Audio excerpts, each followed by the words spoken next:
Today, I want to discuss how to alleviate yourself from ignorant conversation when it comes to the creator of the heavens and the earth. Inshallah, maybe we will all learn something from this, be it the will of God.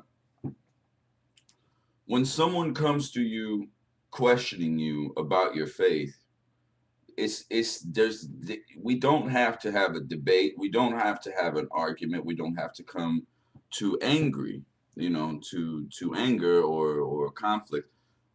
But really, it's simple. We smile, we reply with kindness and gentleness and say, these things, these questions and these debates, they can all be alleviated by certain things. Is who created all of existence? And the same answer is going to be all the time God. Who does everything in this existence belong to? And the same answer is going to be God. Who is the most praised and the only thing worthy of worship or praise? God.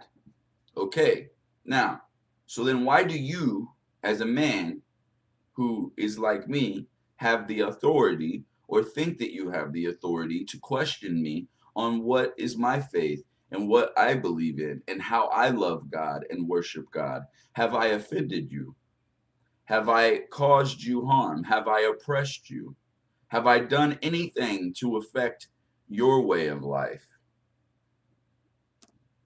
And if the answer is no, then why do you think that you have the reason or the authority to question me on the way that I worship the creator of the heavens and the earth? If I believe the way that you believe in the questions that I asked you and you answered, and I say the same, that all of existence belongs to the Most High, the one true God.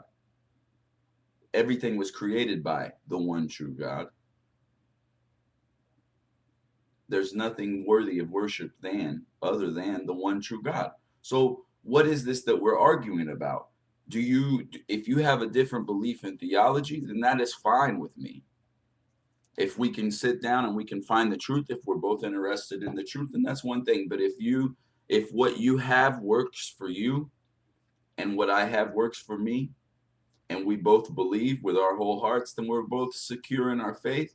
And we understand that your God and my God are the same gods, and they both want love, unity, peace, understanding, compassion, togetherness, harmony, honesty, integrity, gentleness. Yes, all of these things, they all come from God. Wallahi, no man has the right to tell another man how to have a relationship with God. God is God, and that is it. And if you love me, I love you. If you give me peace, I give you peace. Even if you don't love me, I still love you because that is how I have learned to be under the one true God. I am a Muslim. If you're a Christian, then you're a Christian. That is your belief, that is your business. But we both believe in the same God. And if you love me, I'll love you back.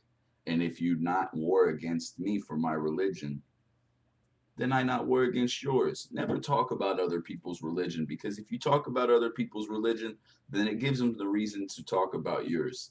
We understand this. We learn this as Muslims, and in the end, we don't have to fight nobody to make them what we are. That's not what it's about. We fight those who fight against us.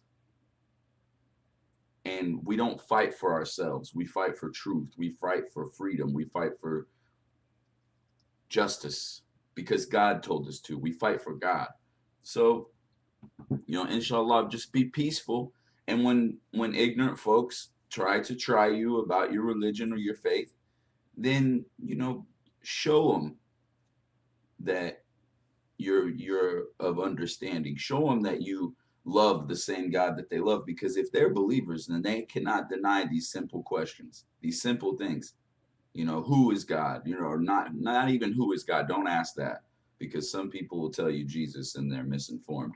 But you ask them, who does everything belong to? You know, who created all of existence? Who is the only one worthy of worship and praise? These three questions will get you out of a conversation with an ignorant person quickly.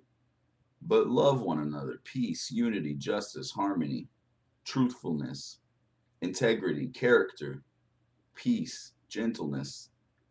These are all things that all believers understand and are supposed to represent. And if they don't, then they have no business. No man has any business trying to force any other man to believe anything, because your path might not work for me. My path might not work for you, or you may not think it would. In the end, we all have our own path, but it's a narrow gate. Broad is the road to destruction, but there's a narrow gate to get to eternity. And I believe that that narrow gate can be found from a lot of different paths, but it's very much harder if you don't take the straight one in. And for men of understanding, we understand this and realize this.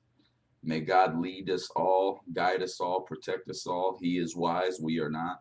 And anything that we think that we understand has only been given to us by Him. So be thankful and grateful for what you have and what you've received, and share it with others and love others and do what you're supposed to do, because God never lights a fire that He doesn't intend to be seen. So let's all do our part and try to make this world and the people around us, you know, a better place. Let's try to make a good impact. I mean,